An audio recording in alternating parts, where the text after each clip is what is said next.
पढ़ा था, types of market के बारे में हमने शुरू में पढ़ा था। Commodity market, crypto market, forex market, stock market. इस किसी भी मार्केट के किसी भी इंस्ट्रूमेंट के अंदर हम ट्रेड कर सकते हैं। और ट्रेडिंग के टाइम पे हमें जो मेन इंस्ट्रूमेंट्स चाहिए, जो भी चीजें चाहिए, जो इंग्रेडिएंट्स चाहिए, उसे हम इकट्ठा करेंगे। हमने इंग्रेडिएंट नंबर 1 पढ़ा था सबसे पहले, कि हमें चार्ट्स को देखना है। चार्ट दो टाइप के मैंने बताए थे आपको, या तो हम लाइन चार्ट को फॉलो करेंगे, आज पता लगेगा वो लाइन चार्ट का इंपॉर्टेंस क्या है, या हम फॉलो करेंगे कैंडलस्टिक चार्ट को। मेनली इन दो चार्ट्स को फॉलो करेंगे, इसके अलावा टाइप्स ऑफ चार्ट्स बहुत ज्यादा है। फिल्टर करेंगे हम इन चीजों को, और जो हमारे काम की चीजें हैं उसे निकालेंगे। तो कैंडलस्टिक चार्ट को पढ़ने के लिए सबसे पहले नेचर ऑफ कैंडलस्टिक का पता होना बहुत जरूरी है। कैंडलस्टिक की नेचर के अंदर कैंडलस्टिक होती क्या है, हमने इसे पढ़ा था। कैंडल कैंडल हमें मेनली कुछ पॉइंट्स इंडिकेट करती है, जिसमें मेनली ओपन, हाई, लो, क्लोज, ये 4 पॉइंट्स हम फाइंड आउट करने की कोशिश करते हैं। और जो कैंडल का डिजाइन है, उससे पता लगता है कि बुल्स और बियर्स की पावर कितनी ज्यादा है। और उस ट्रेंड के अंदर इसे जानने का रीजन क्या है। वो रीजन ये है कि ट्रेंड जो है वो रेगुलरली हमेशा एक जैसा नहीं रहता। ट्रेंड हमेशा इट कीप्स ऑन चेंजिंग। या तो वो अप ट्रेंड डाउन ट्रेंड में चेंज हो जाएगा, या डाउन है तो अप ट्रेंड में कभी भी चेंज हो सकता है। तो इस चीज को समझने के लिए कि ट्रेंड कब चेंज होने वाला है, क्या लग रहा है कि ट्रेंड यहां से चेंज हो जाएगा, उस चीज के लिए हमें काम आती है ये टाइप्स ऑफ कैंडल जो हमने पढ़ा था। अगर किसी सपोर्ट या रेजिस्टेंस के ऊपर जाकर हमें लगता है कि कैंडल हमें कहीं ना कहीं ये इशारा कर रही है, जैसे न्यूट्रल कैंडलस्टिक बनने स्टार्ट होती हैं, तो उसका मतलब है कि जो स्पीड चल रही थी बुल्स की या बियर्स की, दोनों में से किसी की भी जो एक स्पीड चल रही थी, एक अप ट्रेंड में बात करें तो बुल्स लगातार एक अप ट्रेंड को फॉलो करवा रहे थे, ऊपर जा रहे थे।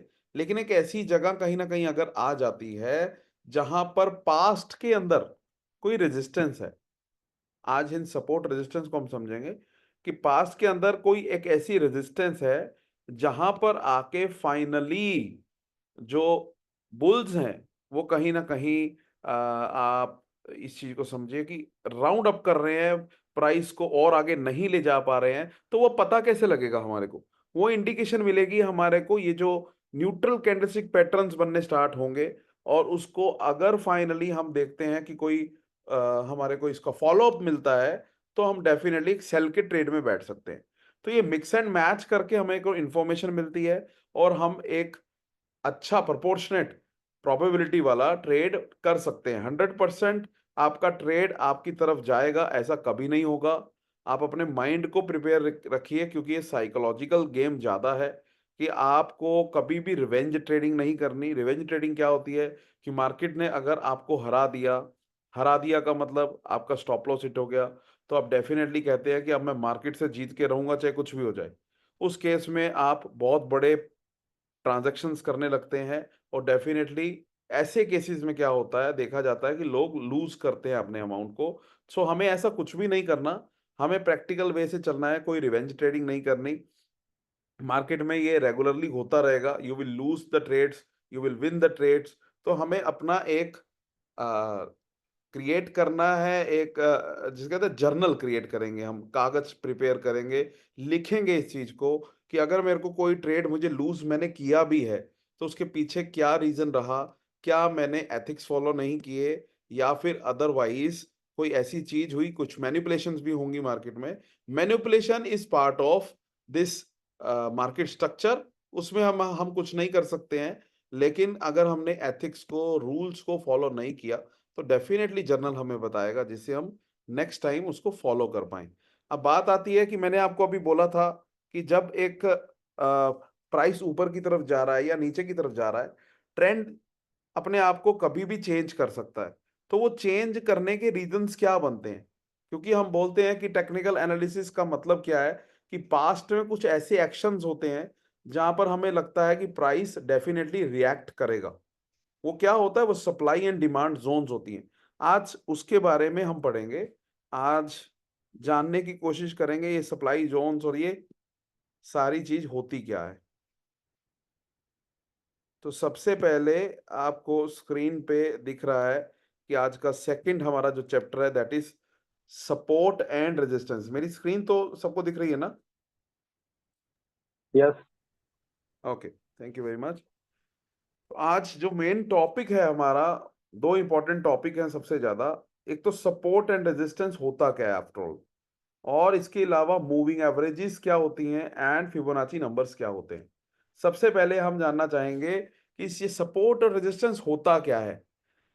जब भी मार्केट के अंदर हम इसको विजुलाइज करने की कोशिश करते हैं चार्ट्स को, तो हम डेटा कलेक्ट करते हैं।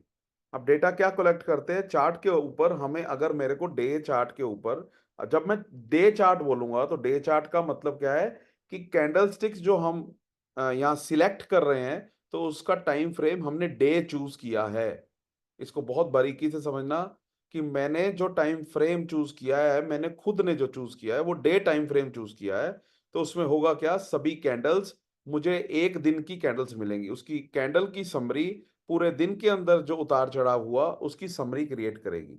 जब मैंने एक डे चार्ट को सिलेक्ट किया, तो उस वक्त मुझे डेटा देखना है पास्ट के तकरीबन 3 से 6 महीने का, और बड़े टाइम फ्रेम में इससे भी पीछे का। बड़े टाइम फ्रेम का यहाँ मतलब क्या है कि अगर मैं एक ऐसा ट्रेडर हूं जो पोजिशनल ट्रेड्स करता है।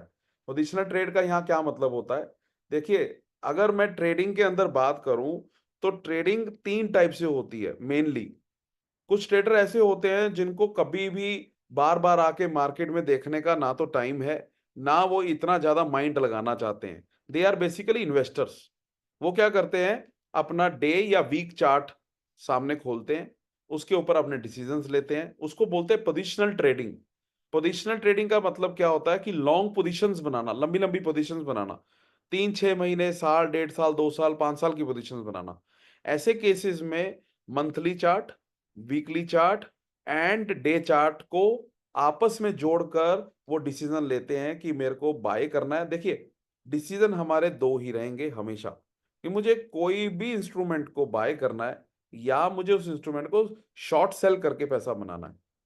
तो शॉर्ट सेलिंग के बारे में आप सबको पता है क्या होती है शॉर्ट सेलिंग? नहीं पता। नहीं पता।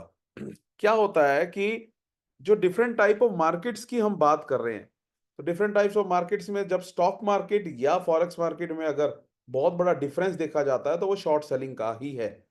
शॉर्ट सेलिंग क्या होती है कि अगर, तो मैं शेयर मार्केट से समझाता हूं आपको।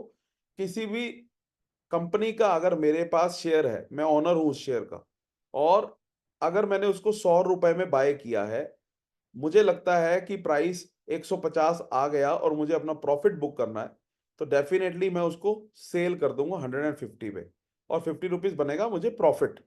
लेकिन अगर मुझे उसको सेल करना है और मेरे पास शेयर भी नहीं है, तो इसकी क्या पॉसिबिलिटी है, मैं ऐसे कैसे कर सकता हूं, क्योंकि मेरे पास तो शेयर है ही नहीं। तो मैं क्या करूंगा, इसको बोलते हैं फ्यूचर ट्रेडिंग। फ्यूचर ट्रेडिंग कुछ इंस्ट्रूमेंट्स में आपको अवेलेबल होती है, कुछ में अवेलेबल नहीं होती है।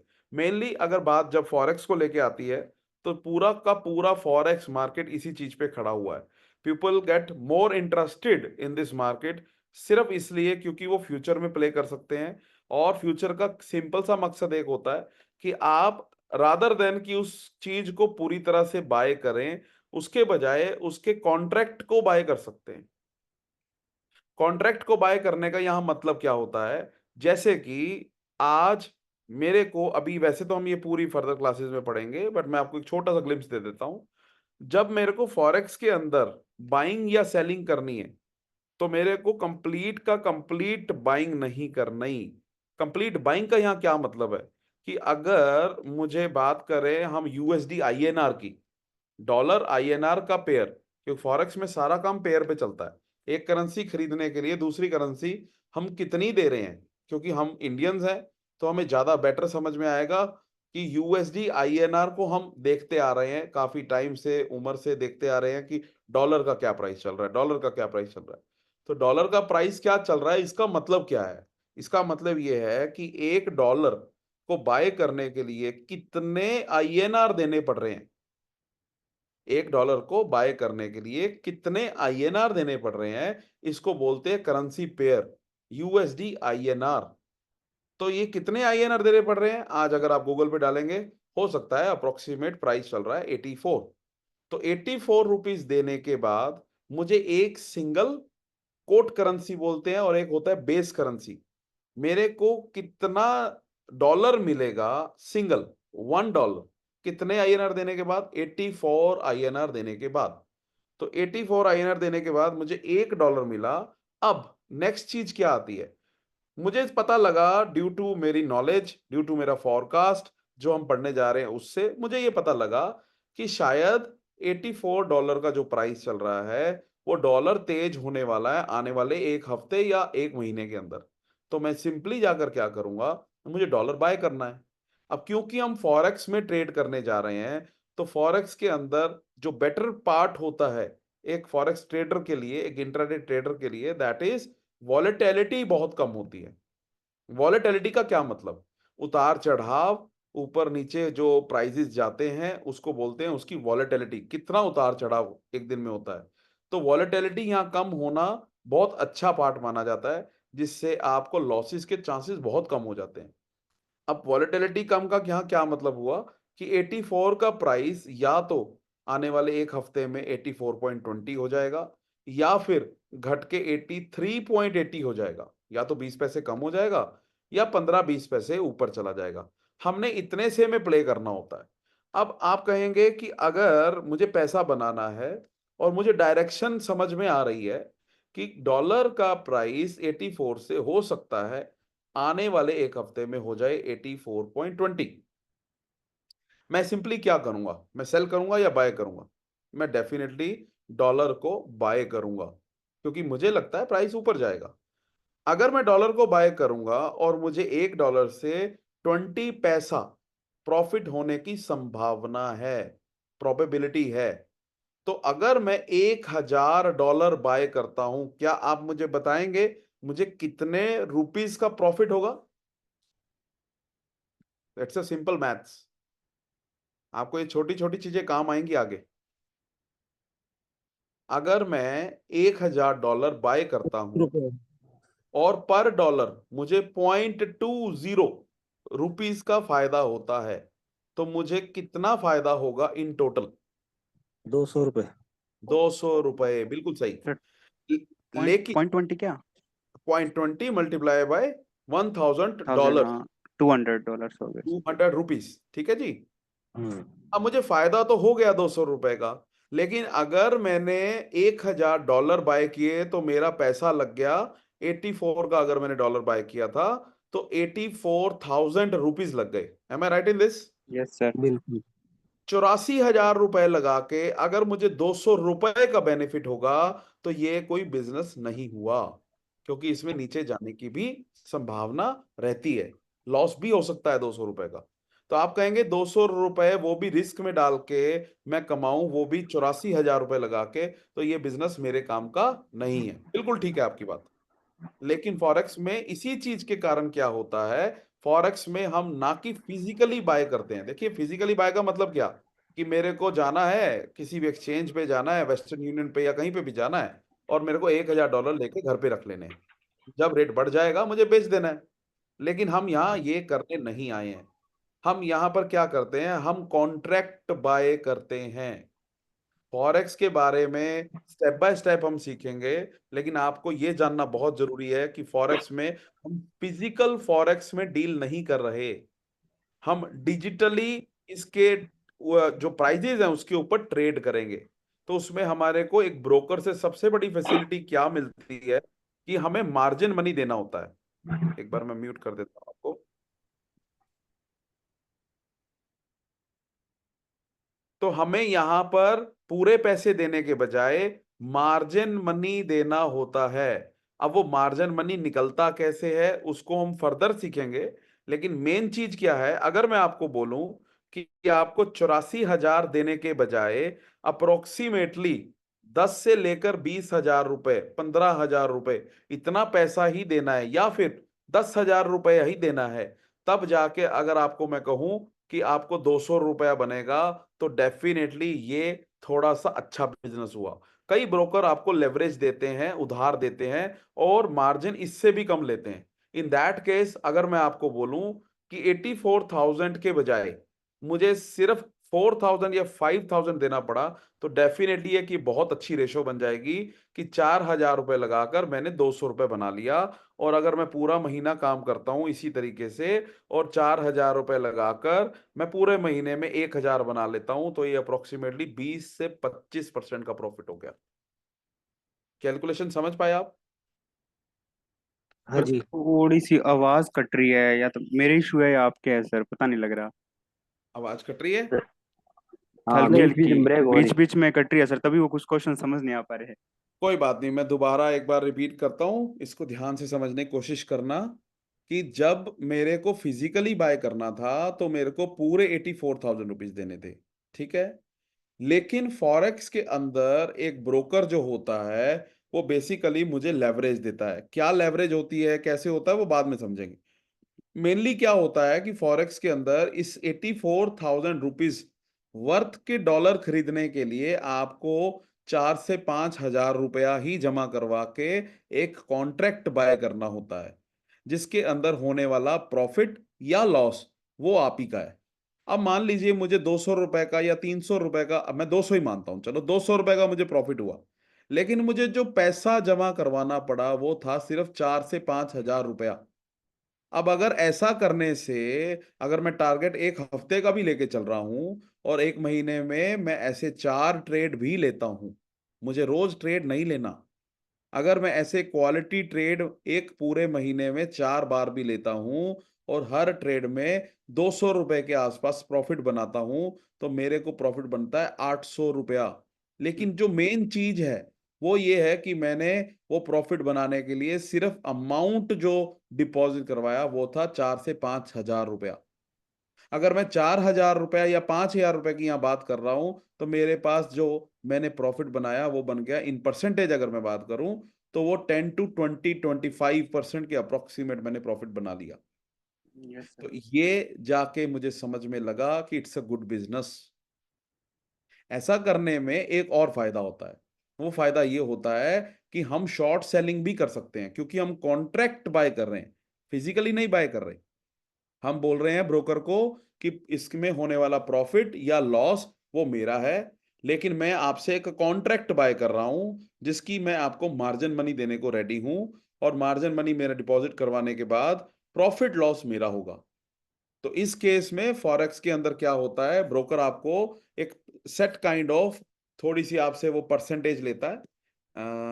Gurang is asking me question, या प्लीज बताइए।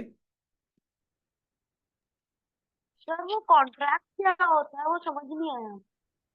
कॉन्ट्रैक्ट समझ में नहीं आया?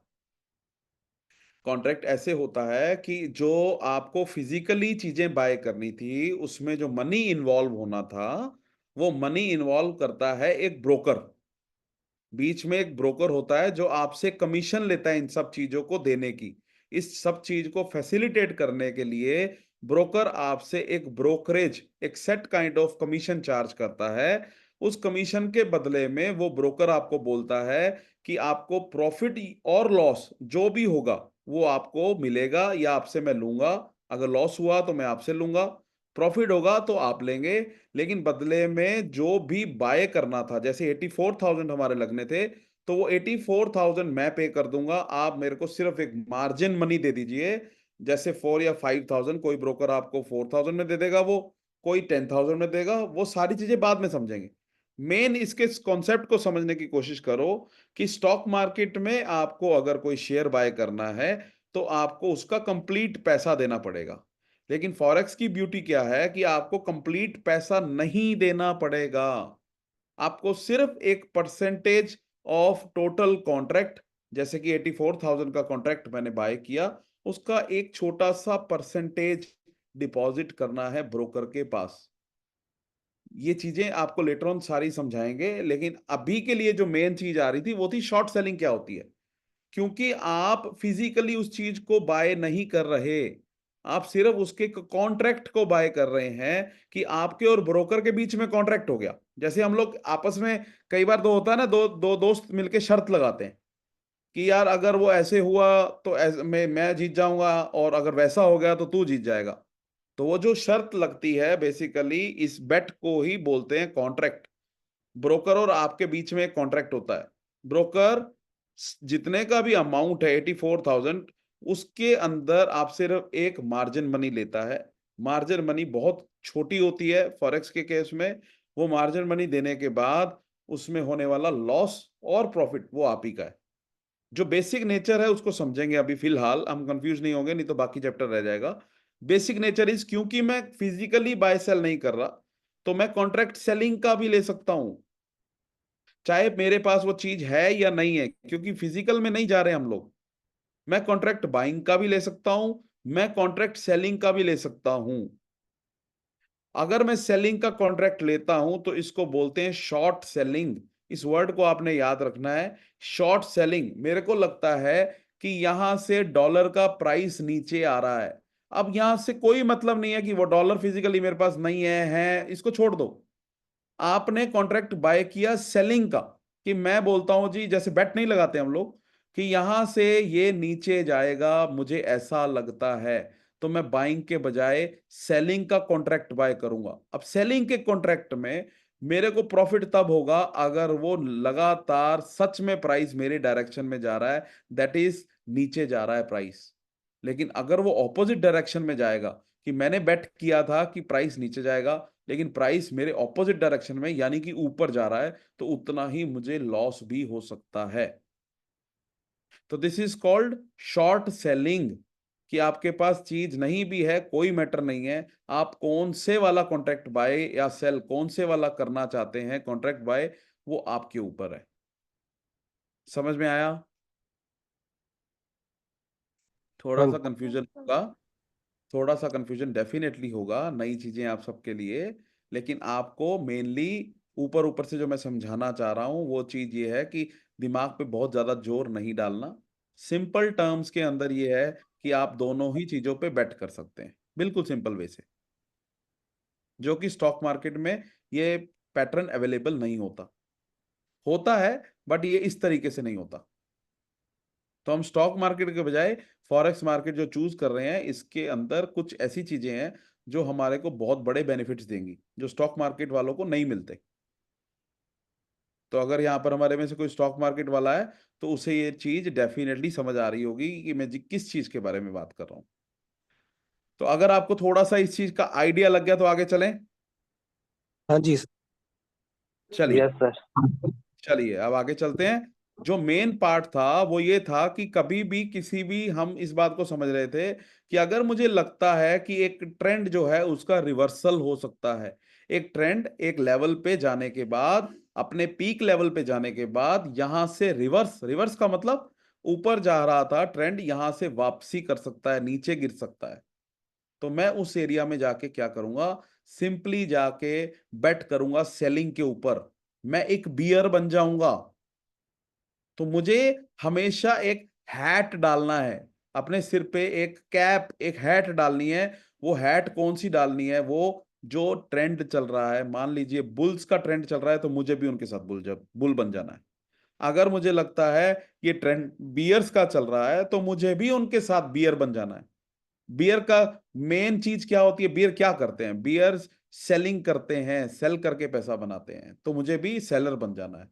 सिंपल वर्ड्स में मेरे को ट्रेंड के साथ चलना है। ठीक है जी। अब ये ट्रेंड कहां से चेंज होगा, मुझे कैसे पता लगेगा? नंबर वन इज डाउ थ्योरी। सबसे पहले डाउ थ्योरी चेंज होने लगेगी। हायर हाइज हायर लो बनते जा रहे थे, जिस जगह पे आके ये डाउ थ्योरी चेंज होने लगे, वहां तीन चार चीजों को हम क्लब करके डिसीजन लेंगे। तो अभी हम फिलहाल क्या पढ़ रहे हैं? हम उन इंग्रेडिएंट्स के बारे में पढ़ रहे हैं जो चीजें वहां जाके हमारी हेल्प करेंगी डिसीजन को लेने में। तो उसमें से एक बहुत इंपॉर्टेंट चीज आज हम पढ़ रहे हैं, वो क्या है? कल हमने पढ़ा था टाइप्स ऑफ कैंडल्स जो हमारा डिसीजन बनाएंगी। आज सेकंड पार्ट क्या है? कुछ ऐसी लाइंस, कुछ ऐसी जोन्स होती हैं जिसे हम सपोर्ट या रेजिस्टेंस जोन बोलते हैं। सबसे पहले समझेंगे सपोर्ट क्या होता है। इसको थोड़ा सा मैं आपको प्रैक्टिकली भी बताऊंगा, पहले थ्योरेटिकली समझ लेते हैं। A trend line is a line drawn over highs or under lows to show the prevailing direction of the price। इसको प्रैक्टिकली समझते हैं, आप थ्योरेटिकली चीज को समझिए। सपोर्ट या रेजिस्टेंस लाइंस का मतलब क्या होता है? जब कभी भी प्राइस लगातार नए हाईज बनाता हुआ ऊपर जा रहा है। तो वो जो हाईज बनेंगे ना, तो दो या दो से ज्यादा हाईज को जब हम हायर लोज जिसको बोल रहे हैं, नए हाईज एंड लोज बना रहा है। हायर हाईज हायर लोज में जो हायर लोज होते हैं उनको जब हम आपस में जोड़ेंगे तो एक ऐसी लाइन क्रिएट होगी, जो लाइन आपको एक सपोर्ट की तरह लगेगी। जैसे नाम से आपको पता लग रहा है, सपोर्ट क्या होती है कि जब भी कोई चीज फॉल करती है तो अगर उसे कोई सपोर्ट मिल जाए, सिमिलरली इसी तरीके से यहां पर काम करती है एक सपोर्ट लाइन। प्रैक्टिकली ग्राफ पे जाके समझते हैं कि क्या होती है सपोर्ट लाइन। अब ये आपके सामने एक यूरो यूएसडी का चार्ट चल रहा है। इसको मैं डे चार्ट की तरफ ले जाता हूं।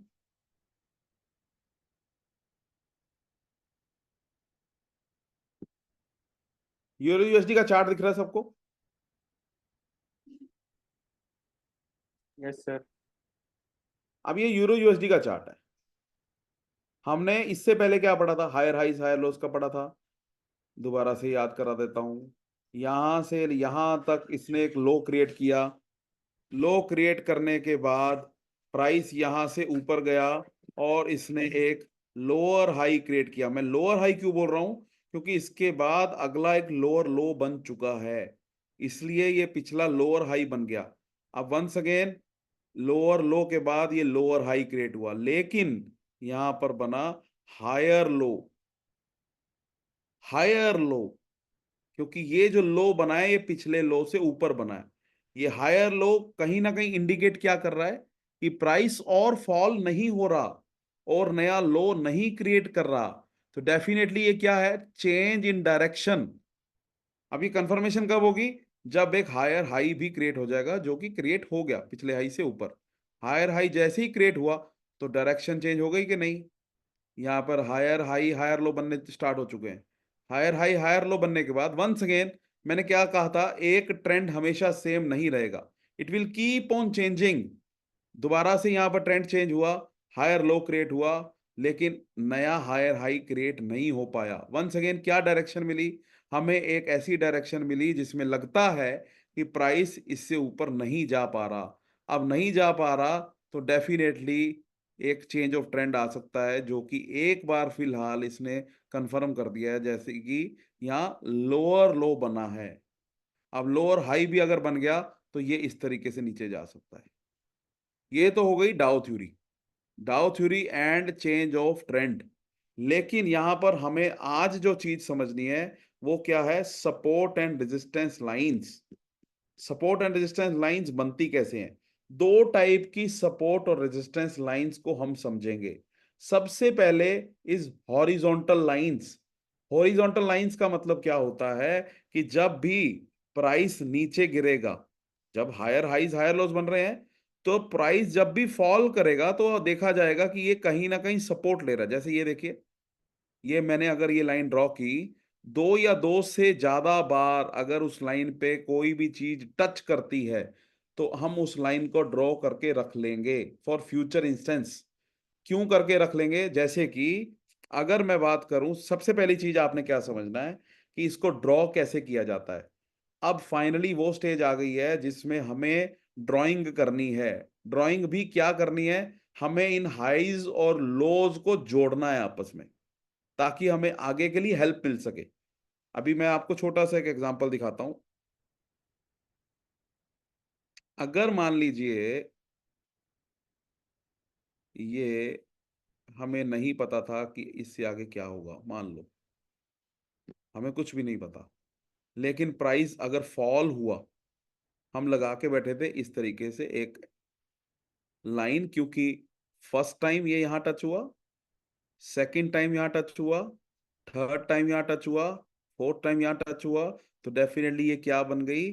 जब भी फॉल करता है तो उसे क्या मिलती है? एक सपोर्ट मिलती है। बिल्कुल नाम से आपको पता लग रहा है ना? तो सपोर्ट का यहाँ मतलब क्या है? और कभी भी हम सपोर्ट में सपोर्ट लाइन नहीं बनाएंगे। ज्यादातर यूट्यूबर सिखाते हैं सपोर्ट लाइंस लगाना। हम सपोर्ट लाइन लगाने के बजाय हम यहाँ पर थोड़ा सा, हाँ, हम यहाँ पर क्या बनाएंगे? सपोर्ट जोन बताएंगे। तो जोन बनाने के लिए हम क्या करेंगे? मोस्ट कॉमन जो जितनी भी लाइन सपोर्ट मिल रही है उसको ड्रॉ करेंगे बॉक्स के तरीके से, इस तरीके से पूरी की पूरी एक जोन जिसके अंदर विक्स भी आ जाएंगी और बॉडी भी आ जाएगी। तो इससे मेरे को क्या फायदा हुआ कि जब नेक्स्ट टाइम प्राइस यहां से इन केस फॉल हुआ, अब प्राइस यहां से क्या हुआ, फॉल हुआ, ये देखिए,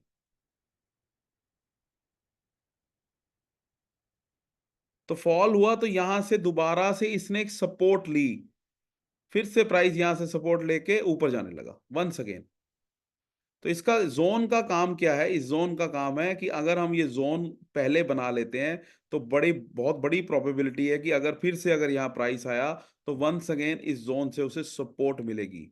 ये चीज हमें क्या हेल्प करेगी, ये चीज हमें डेफिनेटली हेल्प करेगी कि इस जोन के अंदर बार बार प्राइस ऊपर जा सकता है, तो हम यहाँ पर आके बाय कर सकते हैं। आपको सपोर्ट के बारे में समझ में आया, व्हाट इज सपोर्ट? जी आशा जी बताइए। इसमें मैं ये पूछ रही थी कि जो सपोर्ट लाइन है ये तो हमने बनाई है, मार्केट हमारे सपोर्ट लाइन के अकॉर्डिंग थोड़ा चलेगा, प्राइस तो इससे डाउन भी जा सकता है। जाने को कुछ भी हो सकता है, ये नहीं है कि मैंने अगर सपोर्ट जोन और रेजिस्टेंस जोन क्रिएट कर दी, बना ली, तो वो उसको क्रॉस ही नहीं करेगा, नहीं तो फिर चेंज ऑफ ट्रेंड तो होगा ही नहीं कभी भी। हमें क्या करना होता है, कैंडलस्टिक पैटर्न्स को और इन सब चीजों को हिस्टोरिकली जो उन्होंने बिहेव किया, सिर्फ हमारे पास यही हिस्टोरिकल चीजें ही होती हैं जिसके बेस पे हम फ्यूचरिस्टिक एक्शन लेते हैं। क्यों हमने बोला it's a game of probability? क्योंकि ये नहीं है कि 100% वही होगा कि हमने जोन बना लिया तो होगा ही होगा, हम सिर्फ प्रोबेबिलिटी अपनी बढ़ा रहे हैं। आप सोचिए कि अगर 50% से ज्यादा मेरी प्रोबेबिलिटी होगी, चलो आज आपका एक और मैथ चेक करता हूं। मान लीजिए आपने अभी तक कभी ऑलरेडी ट्रेडिंग कौन कौन कर रहा है, कौन प्रैक्टिस कर रहा है ऑलरेडी ट्रेडिंग की?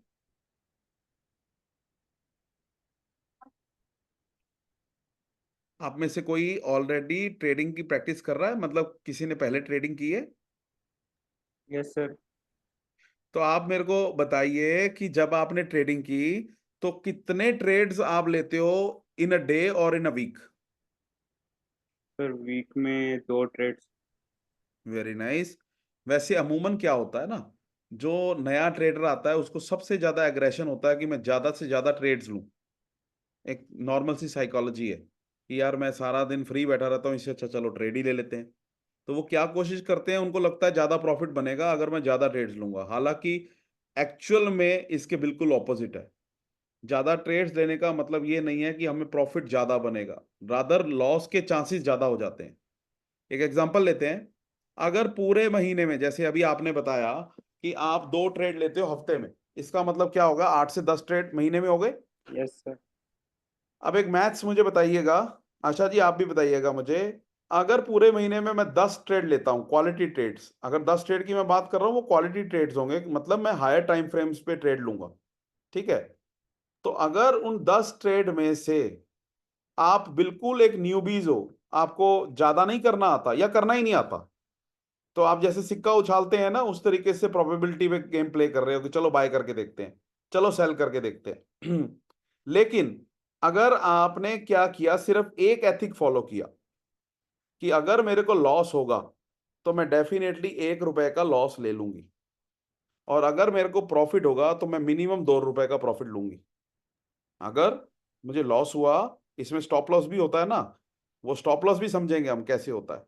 लेकिन मैं आपसे मैथ्स पूछना चाह रहा हूं, अगर पूरे महीने के अंदर मेरे पास $1000 है और हर ट्रेड के ऊपर मैं $100 लगा रहा हूं, या चलो $10 की बात करते हैं, एक ट्रेड के ऊपर मैं $10 का बेट कर रहा हूं, अब या तो मैं लूज करूंगा या मैं विन करूंगा। मेरी विनिंग रेशियो जो है वो सिर्फ 50% की है। प्रोबेबिलिटी क्या बोलती है कि 50-50% चांसेस हैं मैं जीतूंगा या हारूंगा, क्योंकि मेरे को खासा करना नहीं आता। तो इसका मतलब क्या हुआ कि मैंने बस एक एथिक फॉलो किया, वो क्या कि मैं एक ऐसी जगह पे जाके ट्रेड लूंगा जहां पर मेरी लूजिंग की प्रोबेबिलिटी अगर होती भी है तो मैं 1% या $10 लूज करने को रेडी हूं, ठीक है जी। लेकिन अगर मैं विन करूंगा तो बेयर मिनिमम मेरे को $20 पे ही ट्रेड को क्लोज करना है। इससे पहले मैं क्लोज नहीं करूंगा, चाहे मेरा $10 का लॉस भी क्यों ना हो जाए। ठीक है जी, समझ में आ रहा है? जी। अब मुझे मैथ्स करके ये बताओ, आउट ऑफ 10 ट्रेड अगर मैं 50% ट्रेड लूज करता हूं तो कितने लूज कर दिए मैंने? $50। नहीं नहीं नहीं, कितने ट्रेड लूज कर दिए? Number of trades, five trades. 5 five trades use कर दिए। हाँ। जब मैं लूज करता हूं तो $10 एक ट्रेड में लूज करता हूं, यस सर। हाँ। तो टोटल कितने डॉलर लूज कर दिए मैंने? $50। Yes sir. अब दूसरी तरफ आ जाते हैं, अगर मैंने विन किए, कितने किए? 5 ट्रेड्स, तो $100 आ गए। $100 आ गए, तो नेट हाँ। कितना प्रॉफिट हुआ मेरे को? $100। अब $50। $50 प्रॉफिट हुआ। मेरे पास अमाउंट कितना था प्ले करने के लिए? $1000। यही बात हुई थी। यस। तो इसका नेट नटशेल क्या निकला कि मेरे को $50 बने $1000 की इन्वेस्टमेंट करके। दैट मींस अभी भी मैं 5% का प्रॉफिट बना रहा हूं पूरे महीने में। यस। अब इसको थोड़ा सा चेंज करते हैं। अगर मेरे को ये सब कुछ पढ़ाई करने के बाद कम से कम इतनी अकल आ जाए कि मैं 10 में से 4 ट्रेड अभी भी लूज करता हूं, लेकिन मेरा ट्रेड विनिंग जो है वो सिर्फ 60% हो गया, वो हो गया 10 में से मैं 6 ट्रेड विन करने लगा। अब रेशो क्या बनेगी? जब मैंने लूज किया तो $10 के हिसाब से मैंने $40 लूज कर दिए 4 ट्रेड पे। Yes sir. बिल्कुल। लेकिन जब मैंने पैसे बनाए तो $20 के हिसाब से 6 ट्रेड में $120 बना लिए। बिल्कुल। नट शेल $80 बन गए। Yes sir. हाँ जी। कितना परसेंट हुआ? 8%। मैंने आपको जब भी इस सब के बारे में कभी भी बताया होगा मेरी पास्ट की किसी भी चीज के अंदर, तो मैंने आपको क्या टारगेट बोला था कि पहले 3 से 6 महीने की प्रैक्टिस के बाद हम लेवल अचीव करेंगे 7 से 8% पर मंथ का। यस। इसका यस। सिंपल मतलब क्या है? अभी भी हमारे से गलतियां होंगी, इसमें कोई दो राय नहीं है। अभी भी हम लूज करेंगे, इसमें कोई दो राय नहीं है। लेकिन हमारी प्रोबेबिलिटी ऑफ विनिंग अगर सिर्फ एक नए बच्चे से ज्यादा हो जाए जो इसमें कूदा है सिर्फ देखा दिखाई करके, उससे ज्यादा हो जाए, डेफिनेटली हम तो भी विनर है। अब इसके बिल्कुल ऑपोजिट चलते हैं। अगर 10 में से मैं सिर्फ 3 ट्रेड जीत रहा हूं, बाकी लूज कर रहा हूं, तो 7 ट्रेड में मेरे कितने डॉलर जाएंगे? 70। विनिंग में मेरे को कितने आएंगे? 60। 60। फाइनली मैं कितने लूज कर रहा हूं? 10। $10। अगर पूरे महीने में $10 लूज किए, तो अगर मैं ऐसे लूज करता रहूं, मेरे को कितने महीने में लूज होगा पूरा अमाउंट? सर 10 100 10 मंथ्स 100 मंथ्स लग जाएंगे। 100 मंथ्स का मतलब क्या हुआ? 8 साल। साल। क्या ये कम है आपको सीखने के लिए? इसका सिंपल मतलब क्या है, मैं क्यों बता रहा हूं कि आप अगर एथिकली चलेंगे ना तो मार्केट में कभी भी लूजर नहीं बनेंगे। लोग करते क्या है, लोग 20-20 गेम प्ले करते हैं। जैसे होता है ना क्रिकेट के अग्रेशन, एक होता है टेस्ट मैच। आप 20-20 खेलो, छक्के चौके मारो, कोई प्रॉब्लम नहीं है। लेकिन सबसे पहले आपको पिच पे खड़े होना आना चाहिए। पहले हम टेस्ट मैच प्ले करेंगे, एथिकली प्ले करेंगे। जब छक्का लगने की बारी आएगी हम छक्का भी मारेंगे, नो प्रॉब्लम। लेकिन पहले पिच पे बने रहना जरूरी है। लोग शुरू के अंदर दाव जब बड़ा लगाते हैं और उन्हें करना कुछ नहीं आता, एथिकली करना ही नहीं है। मान लो $1000 के अकाउंट में अगर मैं एक बैटिंग के ऊपर $100 लगा दूं तो सारा काम खराब हो गया ना। Yes sir. हमें सब, मैंने आपको क्या बोला था, ये गेम ज्यादा साइकोलॉजिकली अपने आप को इफेक्टिव बनाने की है। मैडम ने जो पूछा अभी, मार्केट डेफिनेटली उस सपोर्ट को तोड़ सकती है, इससे इसमें कोई प्रॉब्लम नहीं है। उस ट्रेड को हम लूज कर जाएंगे, नो प्रॉब्लम।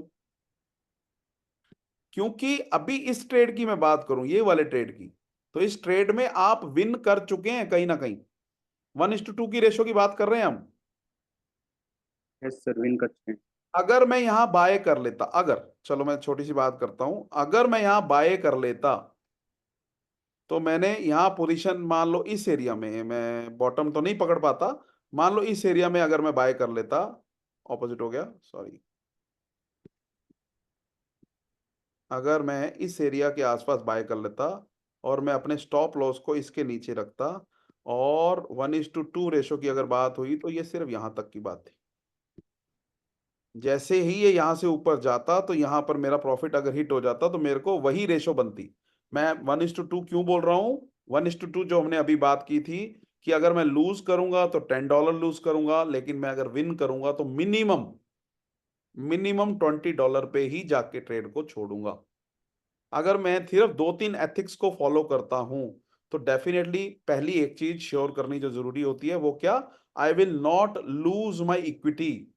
मेरा डिपॉजिट अमाउंट जो है मैं उसे लूज नहीं करूंगा। इसी चीज के डर से काफी लोग फॉरेक्स में आते ही नहीं है कि मैं पैसे ना लूज कर जाऊं। एथिकली चलेंगे तो I just wanted to give you an example. Losses होंगे, मैं मानता हूं कि सपोर्ट टूटेगी, अगर टूट गई तो मैं सेलिंग में भी तो बैठूंगा। आशा यस जी सर। मेरी बात को थोड़ा सा समझने की कोशिश कीजिएगा कि अगर मैंने ये सपोर्ट लाइन ड्रॉ की है तो वो इसलिए ड्रॉ की है कि पास्ट के अंदर यहां पर बायर्स बैठे थे। सपोर्ट का यह मतलब क्या है, इसको थोड़ा साइकोलॉजी समझने की कोशिश करो कि ये जो जोन है ये जोन किन लोगों की है और क्यों बनती है। जब भी यहां पर प्राइस नीचे आता है तो डेफिनेटली यहां पर बायर्स बैठे होते हैं। साइकोलॉजिकल की बात करते हैं, मान लीजिए लगातार सालों से लगातार आप आलू या प्याज बाय कर रहे हैं, प्याज बाय करते हैं, आलू या प्याज किसी का भी एग्जांपल ले लीजिए। जब प्याज का प्राइस 10 रुपए से बढ़ता हुआ लगातार करते हुए 60, 70, 80, 90, 100 रुपए चला जाता है तो आप उसको बाइंग सिर्फ उतनी करते हैं जितनी बहुत जरूरी हो, या करना ही बंद कर देते हैं। प्याज के बिना खाना खाना स्टार्ट कर देते हैं लोग। फिर उसका सप्लाई तो रेगुलर है लेकिन बाइंग कम होने लग गई। सप्लाई एंड डिमांड का फॉर्मूला है सारा। अगर डिमांड कम होगी तो प्राइस क्या होगा? फॉल होगा। फॉल होते होते होते जब प्राइस वापस से उसी जोन में आ जाएगा जो क्या था, वही वही वाली रेंज हमारी 10 रुपए, 11 रुपए, 10 रुपए, 11 रुपए, तो डेफिनेटली यहां पर बायर्स बैठे हैं। वो क्या बोलेंगे कि प्राइस ऊपर से होके नीचे आया है, क्यों ना हम थोड़ा सा ज्यादा प्याज लेके रख लेते हैं, काम आएगा घर पे, फिर से दोबारा प्राइस ना बढ़ जाए। मतलब इस एरिया में बाइंग प्रेशर है, इस एरिया में बायर्स बैठे हैं जो यहां आते ही इसको बाय कर लेते हैं। इसलिए बनाया जाता है साइकोलॉजिकल और पास्ट के रिकॉर्ड से इसकी जो बाइंग और सेलिंग जोन्स क्रिएट होती हैं उसको मिला के बनाया जाता है एक ये बाइंग जोन, कि यहां पर बाइंग आ सकती है, चीज की डिमांड आ सकती है, एंड डेफिनेटली यहां से दोबारा से प्राइस ऊपर जाएगा। अगर डिमांड आएगी सप्लाई और डिमांड का फॉर्मूला फिर से लगेगा। ठीक है जी? Yes sir. Asha ji clear हुआ? सो तो नहीं गए हो? अरे नहीं, ये अनम्यूट नहीं हो रहा था, तो क्या अच्छा, क्लियर। अभी आपको ये पता लग गया ना कि जोन हमें कहीं ना कहीं फायदा ही देगी।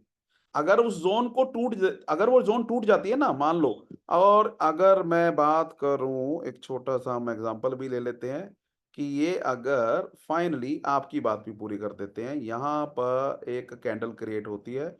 अब ये कैसे चेंज होता है वो भी देख लो, ये टूल्स होते हैं सारे। अब मैंने पहले इसका कलर चेंज किया और उसके बाद इसको एक्सटेंडेड को बंद किया, और फाइनली एक सेकेंड, अगर मैंने फाइनली इसको जैसे ही एक सेकेंड ओके किया तो ये क्रिएट हो गई जो कल हम बात कर रहे थे, एक कैंडल। इसको और डार्क करना चाहें और डार्क भी हो जाएगी,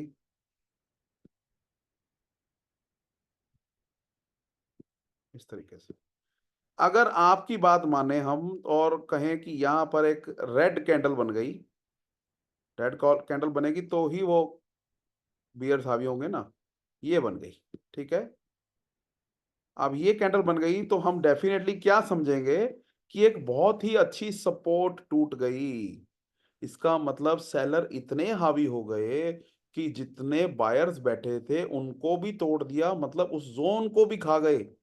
सेलिंग इतनी ज्यादा आ रही है, डेफिनेटली कोई ना कोई बहुत बड़ा रीजन इनके हाथ लगा है जो धड़ाधड़ से सेलिंग हो रही है। तो हमने अपने माइंड को उसी तरीके से प्रिपेयर करना है and be ready for changing situations.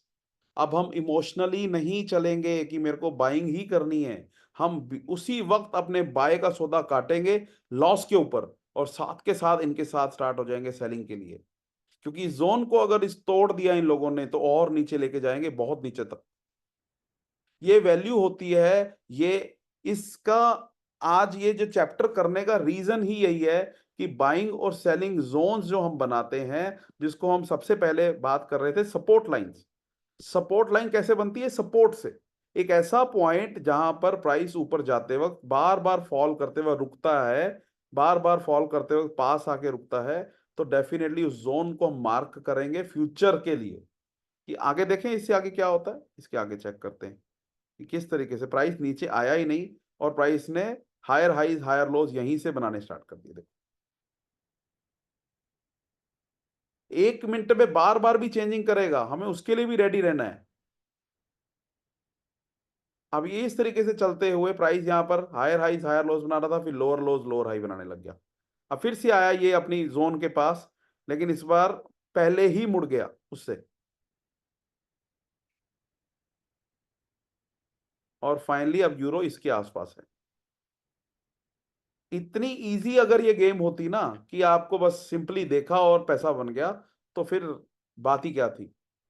जितना चैलेंजिंग होगा उतना पैसा ज्यादा होगा। हमें सिर्फ मेनली क्या देखना है, जो ये चेंजिंग बार बार होती है उसके साथ में बार बार खुद के माइंड को भी चेंज करना है। टॉपिक से ज्यादा इधर उधर नहीं होंगे। मेन चीज क्या है कि हमें एक ऐसी लाइन ड्रॉ करनी है जो बार बार सपोर्ट और रेजिस्टेंस का काम कर रही है। वो कैसे होगा? जो बिल्कुल, जी बताइए। अच्छा जी बताइए। सर सपोर्ट लाइन ये तो हमने ग्राफ में ड्रॉ कर ली, ठीक है, लेकिन जी जब हम सौदा काटते हैं तो क्या जी। उसमें भी हम ऐसा कुछ सपोर्ट सौदा काइंड ऑफ ऐसा कर सकते हैं कि अगर ये रेट आ गया है तो हमारा उससे हमें नीचे नहीं जाना है, उस रेट पे हम निकाल देंगे? बिल्कुल कर सकते हैं, नो प्रॉब्लम। आपके पास तो सारे टूल्स होंगे। एक तरह से वो सपोर्ट लाइन वही हुई कि हमने एक बेंचमार्क डिसाइड कर लिया जी कि अगर इस बिल्कुल। बेंचमार्क को क्रॉस नहीं करना चाहिए। जी बिल्कुल सही बोल रहे हो आप।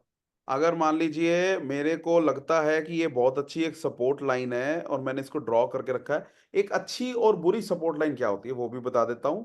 मैक्सिमम नंबर ऑफ टच जो भी लाइन करेगी वो और अच्छी लाइन होती चली जाएगी। Got it? जितना ज्यादा मैक्सिमम नंबर ऑफ टच एक लाइन करेगी वो उतनी बेटर एक सपोर्ट लाइन बन जाएगी। अब अभी हम बात कर रहे हैं सिर्फ हॉरिजॉन्टल सपोर्ट्स की, लेकिन मैं आपको एक नमूना दिखाता हूं वर्टिकल सपोर्ट्स की, या फिर बात करें ये देखिए एंगुलर सपोर्ट्स की। आप देख रहे हो ये प्राइस फर्स्ट टाइम यहां टच किया, सेकंड टाइम यहां इसके आसपास आया, ये दोबारा टच किया। दो या दो से ज्यादा बार अगर कोई लाइन टच होती है, minimum is two, at least two, दो से ज्यादा बार अगर कोई लाइन टच होती है तो वो बन जाती है एक सपोर्ट। जहां पर हम बात कर रहे हैं प्राइस लगातार ऊपर जा रहा है, अगर प्राइस फॉल कर रहा है तो ऊपर से एक रेजिस्टेंस लाइन भी आएगी। सिमिलरली जैसे हायर लोज को हम जोड़ रहे हैं, हायर हाइस हायर लोज करते हुए प्राइस जा रहा है। मैं आपको कोई चार्ट ही दूसरा दिखाता हूं, रुको। गोल्ड के चार्ट को देखें, यस सर। सबका फेवरेट। चलो गोल्ड के चार्ट को थोड़ा सा समझने की कोशिश करते हैं। अब बड़े टाइम फ्रेम पे अगर मैं बात करूं, चलो वीकली पे बात करते हैं, थोड़ा अच्छी पिक्चर क्रिएट हो जाएगी। वीकली पे ये बहुत अच्छा एक जोन था, ठीक है। अब ये जोन था, इसमें दो चीजें आपको दिखेंगी, एक सपोर्ट लाइन एक रेजिस्टेंस लाइन। अब सपोर्ट लाइन को पहले ड्रॉ करते हैं। सपोर्ट लाइन के बजाय कोशिश करनी है सपोर्ट जोन क्रिएट करने की। क्या मैं इसको ले सकता हूं, ये वाले एरिया को? Yes sir. इसको मैं ले सकता हूं, इसको मैं थोड़ा सेट कर देता हूं।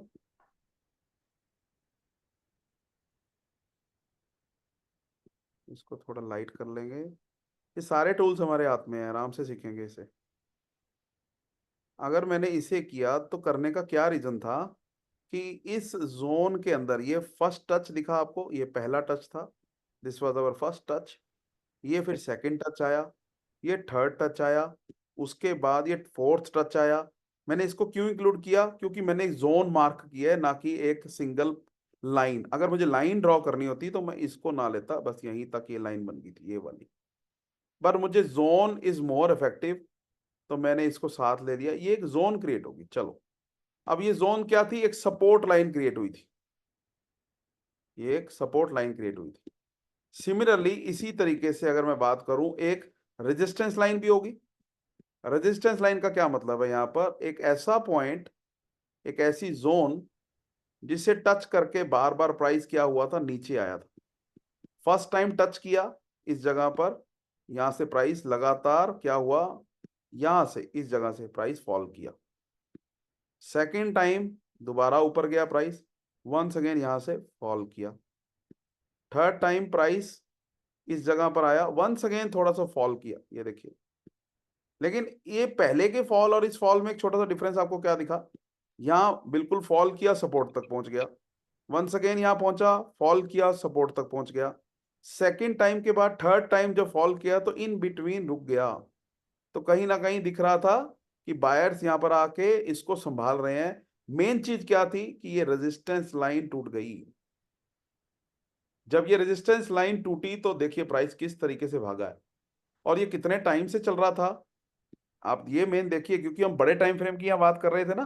पोजिशनल ट्रेडर्स क्या होते हैं? ये है पोजिशनल ट्रेडर्स, जिन्होंने सन 2020 में अपनी बाइंग पोजीशन बनाई थी और इस एरिया के अंदर वो आराम से बैठे रहे। फाइनली ये जोन जब टूटी सन 2024 के अंदर, आफ्टर 4 इयर्स, तो ये कितना बड़ा प्रॉफिट दे दिया। देखो अभी यहाँ पे चल रहा है गोल्ड का, अभी ये भी नहीं पता कि कहां तक जाएगा। तो मेन चीज क्या है समझने वाली कि हमारे को पहली बात तो ये सपोर्ट और ये जो रेजिस्टेंस लाइन ये होती क्या है? सबसे पहले इनकी नेचर को समझो। एक ऐसा जोन जहां पर जब भी प्राइस पहुंचता है तो वहां बायर्स बैठे हैं, वो उसे छोड़ते नहीं हैं, वो वहीं के वहीं बाय कर लेते हैं। अगर मैं ऐसी जोन को मार्क कर लूं, देखो यहां से स्टार्ट हुई थी ये जोन, इस एरिया से, first touch, second touch, third touch, fourth touch. तो अगर यहाँ इस जोन में, इस एरिया में अगर ये आया दोबारा और मैं अगर बाय करता, आपने एक और चीज नोटिस की यहाँ पर क्या हो रहा है? कल हमने कुछ कैंडल्स पढ़ी थी, ऐसी कुछ कैंडल्स दिख रही है आपको यहाँ पर? कोई मुझे बताएगा कौन सी कैंडल दिख रही है यहाँ पर? ये वो न्यूट्रल कैंडल दिख रही है। ये हम थोड़ा सा इसको समझते हैं। पहली बात तो ये वीकली कैंडल है, बड़ी कैंडल है काफी। तो मैंने अगर जैसे ही नेक्स्ट क्लिक किया तो एक कैंडल और क्रिएट हुई। फाइनली ये क्या बन गया? Hammer. Doji. Hammer bullish hammer hammer, bullish hammer. Hammer को बिल्कुल शांति से देखना है। हैमर का मतलब क्या होता है? हथौड़ा। हथौड़ा दिख रहा है आपको? Yes sir. वैसे तो इसका कलर मैटर नहीं करता, बट ये ग्रीन भी बना है, ठीक है। नेक्स्ट कैंडल देखते हैं, नेक्स्ट कैंडल ने क्या किया। अगली कैंडल बनी, उसने क्या किया? ये कैंडल अभी बनी नहीं है, ये वीक है, क्योंकि अभी ये बन रही है, बड़ी कैंडल है ना, अभी ये बन रही है, अभी ये ऊपर नीचे करेगी। अभी ऊपर से इस एरिया में सेलिंग आई है, देखो आधी से ज्यादा कैंडल खा गया ये। तो ये बहुत अच्छी कैंडल नहीं है फॉलोअप के लिए। उसके बाद नेक्स्ट कैंडल क्या बन रही है? अब दोबारा से बेरिश आ गई, देखो इसको फॉलोअप नहीं मिला। अभी भी दोबारा से एक काइंड ऑफ हैमर क्रिएट हुआ वंस अगेन, मतलब इस एरिया में बाइंग आ रही है। ये वीकली कैंडल्स हैं, इतना बड़ा वीक में हम प्ले करते नहीं है, हम डे में या उसमें करते हैं। वो हम ज्यादा अंदर नहीं जाएंगे, फिलहाल हमारा ये वाला चैप्टर नहीं है यहाँ पर करने वाला। ये तो मैं आपको वैसे थोड़ा सा दिखा रहा था। मेन चीज क्या है आज का chapter? That is to mark the support and the resistance zones, not the lines. अब ये सपोर्ट और रेजिस्टेंस लाइंस जो होती हैं वो दो टाइप की होती हैं। एक तो जो ये हॉरिजॉन्टल लाइंस होती हैं, सीधी लाइंस, डब्बा बनेगा इससे। तो ये सीधी लाइंस बनाने का formula is only one, that is जब जब बे प्राइस फॉल करेगा और वो प्राइस वी शेप में वहां से मुड़ेगा, तो डेफिनेटली मैं उस जोन को मार्क कर लूंगा, ताकि फ्यूचर में होने वाला एक्शन मैं प्लान कर सकूं। और ये नहीं है कि सिर्फ मैंने जोन्स मार्क की और मैंने बाइंग कर लिया, नहीं, बिल्कुल भी नहीं। मैंने सिर्फ उस जोन को मार्क करके रखना है फॉर फ्यूचर इंस्टेंस। अब उसके अंदर आपकी हेल्प करेगा फाइनली जिस दूसरे चार्ट के बारे में हम बात कर रहे थे, दैट इज लाइन चार्ट। क्या फायदा होता है इन लाइन चार्ट्स का? सबसे ज्यादा बड़ा फायदा लाइन चार्ट्स का होता है जब हम सपोर्ट या रेजिस्टेंस लाइंस को ड्रॉ करते हैं। जब भी हम सपोर्ट लाइन को ड्रॉ करते हैं तो जब भी ये वी शेप रिकवरी होगी, ये वी शेप दिख रहा है आपको, ये 1 time V shape, 2 time V shape, 3 time V shape. अब ये वी शेप वाला जो एरिया है हम इसे ही मार्क करेंगे मेनली। ये इसको भी बीच में ले लेंगे क्योंकि ये फर्स्ट टाइम वी शेप था, सेकंड टाइम वी शेप था, थर्ड टाइम वी शेप था। तो मैं अगर इस एरिया को सिर्फ, चलो मैं लाइन की भी बात करूं, तो ये तीनों चीजें मैंने मिला दी। ये वाला एरिया देख रहे हो, V shape V shape V shape V shape. आपको एग्जैक्टनेस पे नहीं जाना कि सर ये तो थोड़ा सा नीचे था, ये तो थोड़ा सा ऊपर था, फिर आप कभी भी नहीं कर पाएंगे इस लाइन में काम। जो मेन पर्पस है उसको समझो कि हमें उस जोन, देखो हमने ये सारा छोड़ दिया ना ये वाला एरिया, तो हमने मेनली इस एरिया के अंदर, एक जोन के अंदर ही अपना एक्शन प्लान करना है। Action is what? Action is कि we are finding a support zone because the trend is going up. अभी ट्रेंड इज गोइंग अप ना, higher highs higher lows, higher highs higher lows, the trend is going up, so we need to plan for buying. क्योंकि trend ऊपर की तरफ जा रहा है तो हमें बाइंग का कोई एरिया चाहिए जहां से हम बड़े आराम से बाय कर सकें। लॉस डेफिनेटली उसमें भी हो सकता है, लेकिन लॉस कम हो, प्रॉफिट ज्यादा हो। हम सिर्फ ये प्लान कर सकते हैं, और उस छोटी सी प्लानिंग से, जैसे हमने कैलकुलेशन की थी, we can make more than 8% profit in a month. क्या 8% प्रॉफिट आपको इनफ है? पहले तो ये भी समझना बहुत जरूरी है। क्या यस सर। 8% प्रॉफिट इनफ है आपके लिए? जी। स्टार्टिंग में enough है। डेफिनेटली इनफ है, स्टार्टिंग में इनफ है, बिल्कुल सही बोल रहे हो आप। आने वाले टाइम में और बढ़ जाएगा, लेकिन एक बार के लिए it's enough first of all. तो हम यहाँ पर पहले सपोर्ट लाइन हॉरिजॉन्टल की यहाँ बात कर रहे हैं, तो हमने हॉरिजॉन्टल सपोर्ट लाइन का यहाँ मतलब सिंपल है कि जब भी प्राइस फॉल हुआ 2 या 2 से ज्यादा बार, कौन से जोन को उसने टच किया हम उसे मार्कअप कर लेंगे। बिल्कुल इसके ऑपोजिट कोई ऐसा जोन, अब यहाँ 2 बार किसे टच किया, इसको टच किया ना, ये देखो, क्या मैं इसे एक रेजिस्टेंस लाइन बोल सकता हूं? Yes sir. ये फर्स्ट टाइम टच हुआ, फिर प्राइस फॉल हुआ, यहां से फिर बढ़ना स्टार्ट हुआ, और फिर वही पुरानी जहां से रेजिस्टेंस मिली थी फिर से इसे टच करके दोबारा से गिर गया। अब उसके बाद दोबारा ये जब आगे बढ़ा, तो ये जब यहां से फाइनली ऊपर जाने के लिए इसने बिगनिंग की, तो वो रेजिस्टेंस लाइन ऑलरेडी ड्रॉ करके बैठे हम कि यहां पर अगर हमारे को कोई एक्शन प्लान करना पड़ा, कुछ चीज हमें समझ में आई, तो हम जरूर करेंगे। अब इस जोन के पास जाके देखा कि फिर से इसने रेजिस्टेंस ले ली वंस अगेन। क्या किया इसने यहां पर? दोबारा से रेजिस्टेंस ले ली। कोई मुझे बताएगा कि ये थोड़ा सा एक्शन क्या समझ में आ रहा है आपको? ये प्राइस एक्शन क्या लग रहा है आपको, क्या कर रहा है ये क्या चीज इसने बनाई है? ये क्या बनाया इसने? सर हैमर क्लोज का बेयरिश क्या होता है? इंडिकेट कर रहा है कि अभी ये नीचे जाएगा हल्का। इंडिकेट कैसे कर रहा है? आपको कैसे पता लगा? क्या इंडिकेशन मिल रहा है आपको? इवनिंग स्टार दे रहा है सर यहाँ पर। ये इवनिंग स्टार दे रहा है, बिल्कुल ठीक बोले आप। ये इवनिंग स्टार भी दे रहा है, ये यहाँ पे आपको इन्वर्टेड हैमर भी क्रिएट कर रहा है काइंड ऑफ। इससे दुगनी या ढाई गुनी बॉडी है, ये दुगनी तो है ही, तो दुगनी बॉडी है तो काइंड ऑफ ये हैमर भी क्रिएट कर रहा है। 1 कैंडल, 2 कैंडल एंड 3 कैंडल को मिला के ये काइंड ऑफ इवनिंग स्टार भी क्रिएट कर रहा है। तो इसमें होगा क्या, अगर मैं सेल का डिसीजन लेता हूं, आशा जी अब ध्यान से सुनिएगा, अगर मैं सेल का डिसीजन यहां से लेता हूं, क्यों लेता हूं? कि मुझे ऐसा लगता है कि ये फर्स्ट टाइम टच हुआ गिरा, सेकंड टाइम टच हुआ गिरा, थर्ड टाइम टच किया, तो मुझे लगा यहां पर कि ये गिर सकता है, तो उसके साथ साथ मुझे प्राइस एक्शन भी दिखा। साथ साथ में मैंने जो, आपको याद होगा कल क्या किया था हमने परसों, कि जब भी प्राइस लगातार ऊपर जा रहा है, हायर हाइस क्रिएट करता जा रहा है, तो पास्ट में एक चीज हुई जिसको हमने ड्रॉ करके रखा हुआ था, उस पास्ट की उस जोन के अंदर दोबारा से एक एक्शन क्रिएट हुआ। वो एक्शन क्या क्रिएट हुआ कि यहां वाकई में अभी भी सेलर बैठे हैं। हमें किसने बताया? कैंडल ने बताया कि यहां पर वाकई में कोई प्रॉब्लम हो रही है। अगर मैं सेल का डिसीजन लेता हूं, और मैं मानता हूं आगे आगे तो मुझे मार्केट पता ही नहीं है, तो मैं सेल का डिसीजन लेता हूं, मान लीजिए 1:2 मुझे चाहिए, मैंने इस एरिया में क्लोज हुई कैंडल और इससे ऊपर जाता है तो मैं लॉस ले लूंगा, मुझे 1:2 कम से कम चाहिए। अब मार्केट मुझे क्या देती है नहीं देती ये मेरे हाथ में बिल्कुल भी नहीं है। मुझे सिर्फ मार्केट के साथ राइड करना है। मुझे प्रॉफिट दे देगी तो मेरा, लॉस दे देगी तो भी मेरा, मुझे कोई प्रॉब्लम नहीं है इससे।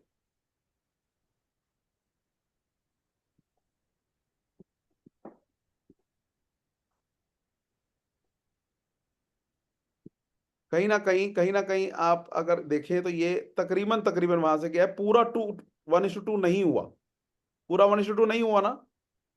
पीछे सर वो उसके सपोर्ट थी ना वहाँ पे, हाँ, वहीं से मुड़ गया। 1:2 नहीं हुआ ना। यस ये सर। गौरव ने जो भी बात की है ये मोस्ट इंपॉर्टेंट बात है कि अगर मैं इसको इस एंगल से लूं कि मैं 1:2 की तरफ तो जा रहा हूं, लेकिन अगर पीछे एक सपोर्ट लाइन है जो कि ये वाली है, तो मेरे को थोड़ा सेफ होने के लिए इसको थोड़ा सा ऊपर कर देना है, बस इतना सा फर्क है। ये हो सकता है इस लाइन से दोबारा चल पड़े, ऊपर नीचे हो जाए, तो 1:1.83 मिल रहा है तो भी बेटर है। नहीं तो आपके पास 1:2 ही चाहिए, तो आप इस एंट्री को रिफाइन कर सकते हैं। ये हो गई एंट्री रिफाइन, आपको एंट्री मिल गई, 1:2 आपका हिट हो गया। ये सब चीजों को कैसे रिफाइन करना है, क्या करना है, ये लेटर ऑन समझना है। अभी हमने जो चीज समझने की कोशिश की कि अगर मुझे इस एरिया में ऐसा लगा कि मेरे को सेलिंग में बैठना है तो मैं सेलिंग में बैठ जाऊंगा, मैं बेट लगाऊंगा सेल के ऊपर।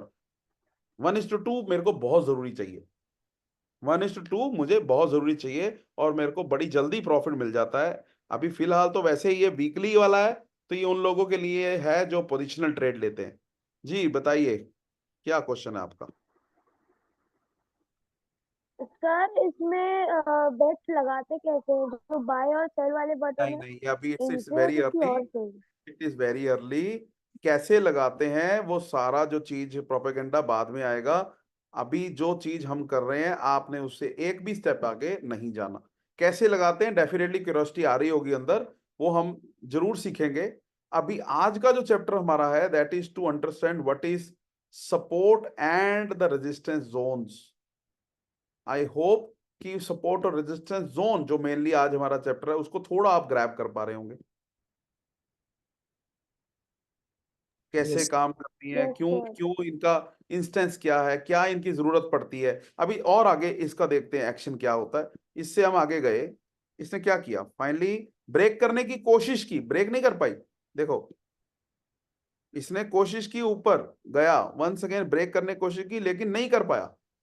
अब इस केस में मैं आपसे पूछता हूं, अगर आपके पास आगे का ग्राफ नहीं पता था और ये कैंडल क्रिएट हुई होती तो क्या आप यहां पे एक चांस लेते सेल का? पहले तो ये बताओ बिल्कुल ये कैंडल क्या, ये दो दो कैंडल जो क्रिएट हुई हैं ये क्या है?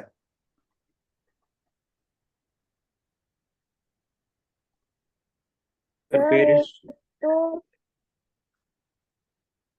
बताओ बताओ। बेरिश कॉम्बिनेशन ऑफ ये दो कैंडल ये क्या दिखाता है आपको? पियर्सिंग कैंडल है सर। बेरिश पियर्सिंग बोल सकते हैं, बेरिश एनगल्फ भी बोल सकते हैं, तकरीबन तकरीबन। हाँ वैसे तकरीबन। अगर बेरिश पियर्सिंग भी बोले तो क्या यहां पर आप सेल लेंगे?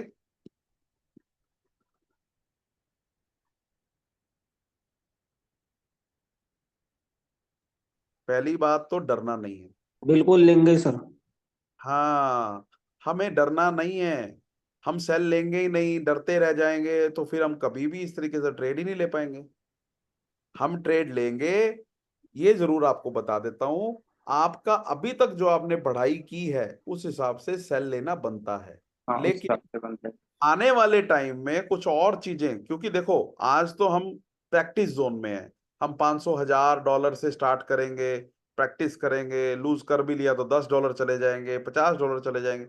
लेकिन आने वाले टाइम में आप बनेंगे फंड मैनेजर्स, और fund manager millions of dollars को ट्रेड करता है। वो इतने से प्राइस एक्शन के ऊपर लाखों करोड़ों रुपया नहीं लगा सकता, वो बेट नहीं कर सकता। आपको और ज्यादा कॉन्फिडेंट होने के लिए जो भी इंग्रेडिएंट्स काम आएंगे हम उसकी पढ़ाई कर रहे हैं। आज हमारा सेकंड चैप्टर क्या है कि पहले तो हमें सिर्फ कैंडल के ऊपर प्ले करना आया था। आज वो कैंडल कहां बनेगी, मैंने आपको बोला था एक चीज कि इन बिटवीन भी बहुत सारी कैंडल्स बनेगी, मारूबुजू भी बनेगी, हैमर भी बनेगा, बहुत कुछ बनेगा। लेकिन हमें एक्शन कहां लेना है, जहां पर पॉइंट ऑफ इंटरेस्ट है, एक ऐसा एरिया जहां पर जाने के बाद मैं इन कैंडल्स को चेक करूंगा क्या ये मेरे डायरेक्शन में जा रही हैं चीजें, तब मैं जाके ट्रेड लूंगा। Got it? अब ये देख रहे हो आप, ये क्या बना हुआ है, ये क्या है? Sir morning star. This is morning star. अब ये मॉर्निंग स्टार है तो प्राइस कहाँ गया? ऊपर गया। अब इतना सा जो आप लग तो रहा है छोटा सा प्राइस एक्शन, लेकिन क्या ये छोटा सा प्राइस एक्शन है? यहां से लेकर यहां तक 7.5% की ग्रोथ है ये। चलो हम ज्यादा डीप नहीं जाएंगे, कंफ्यूज ना हो जाना। अभी मेन चीज जो है देखने वाली वो क्या है, अगर मैं यहां से सेलिंग लेता तो डेफिनेटली मेरा लॉस भी हो सकता है, मेरा प्रॉफिट भी हो सकता है। तो मैं यहां से चेक करता हूं कि क्या होगा। चलो देखते हैं।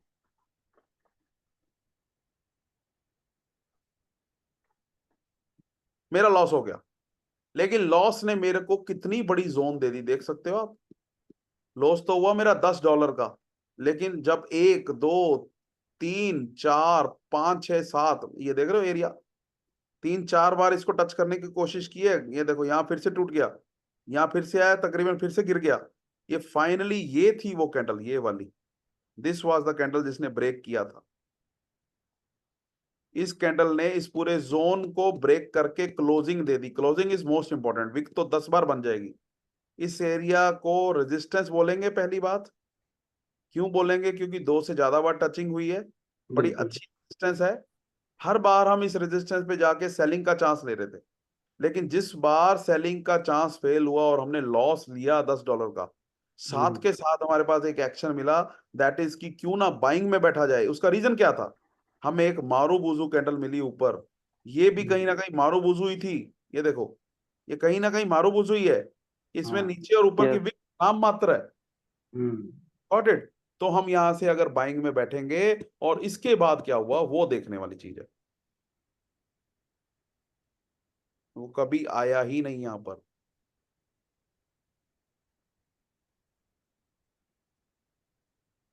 ये वीकली कैंडल्स प्ले हो रही हैं, बहुत बड़ी पोजीशंस बन रही हैं। देखो, अगर मैं यहाँ बाइंग का डिसीजन लेता, आशा जी सुन रहे हैं आप मेरी आवाज? Asha ji, are you there?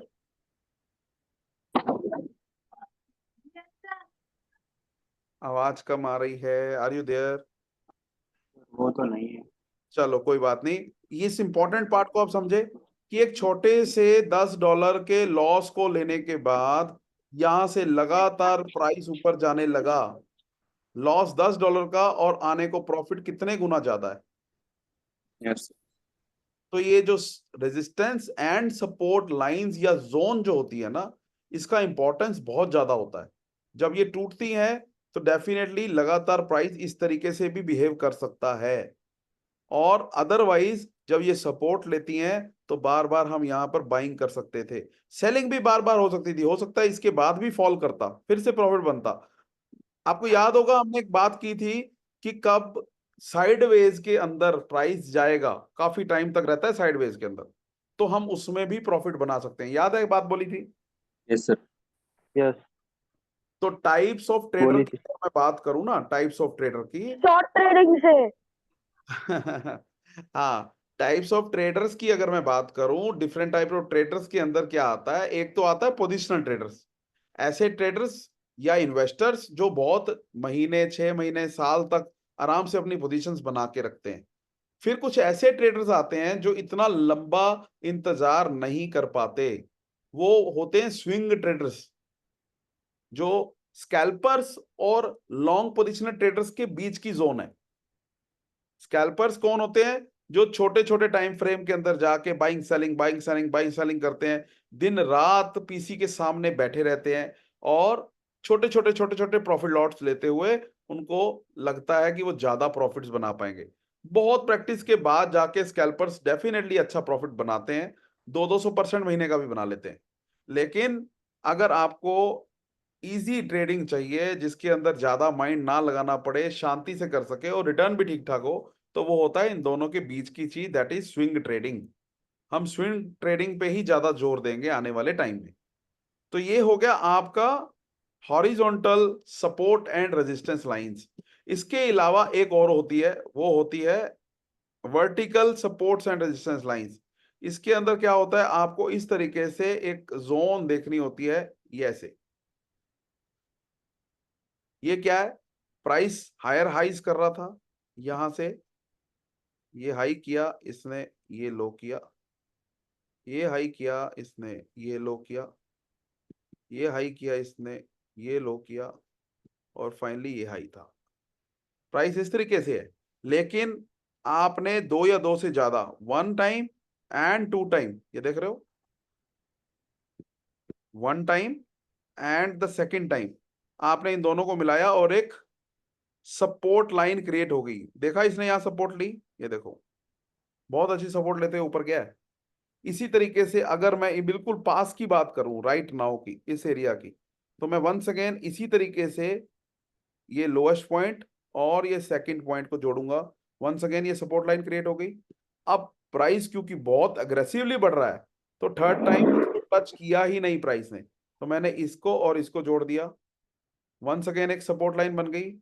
Price ने थर्ड टाइम इसको भी टच नहीं किया, तो इसका मतलब मैं इसको, लास्ट वाले को और इसको जोड़ूंगा, ये लास्ट वाले को, हायर लो को और इसको जोड़ूंगा, तो ये आखिरी सपोर्ट लाइन बन गई।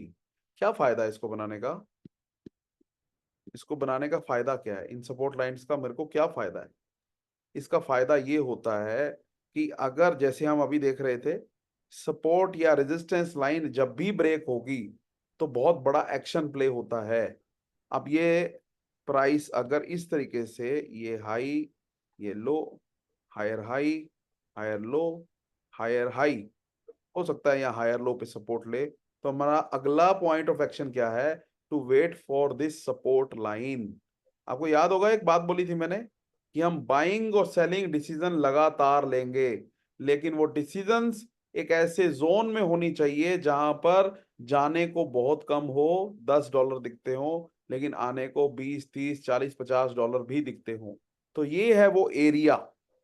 अगर यहाँ पे प्राइस दोबारा आता है तो मैं बाइंग का डिसीजन इस सपोर्ट लाइन पे लूंगा, ना कि यहीं पे ले लूंगा। क्या काम होता है सपोर्ट रेजिस्टेंस लाइन का, हमें वो बेटर पॉइंट ऑफ एक्शन देते हैं, एक बेटर जोन देते हैं, जहां पर जाकर हम अपना नेक्स्ट एक्शन प्लान कर सकते हैं, चाहे वो बाइंग का एक्शन हो, चाहे वो सेलिंग का एक्शन हो, हम उसे प्लान कर सकते हैं, हम रिफाइन कर सकते हैं इन जोन्स को। तो सपोर्ट और रेजिस्टेंस लाइन हमें हमेशा जब भी कोई एक्शन लेना है उससे पहले ड्रॉ करके रखनी है, जितनी भी बन सके, कोई प्रॉब्लम नहीं है। अब जैसे हम इसको तो ये थोड़ा सा, जी बताइए बताइए बताइए। ड्रॉ कैसे करते हैं इसको? इसको ड्रॉ कैसे करते हैं, टूल्स की बात कर रहे हैं ना आप, कि कहाँ से करेंगे, कैसे करना है, हम्म ड्राइंग की बात कर रहे हैं।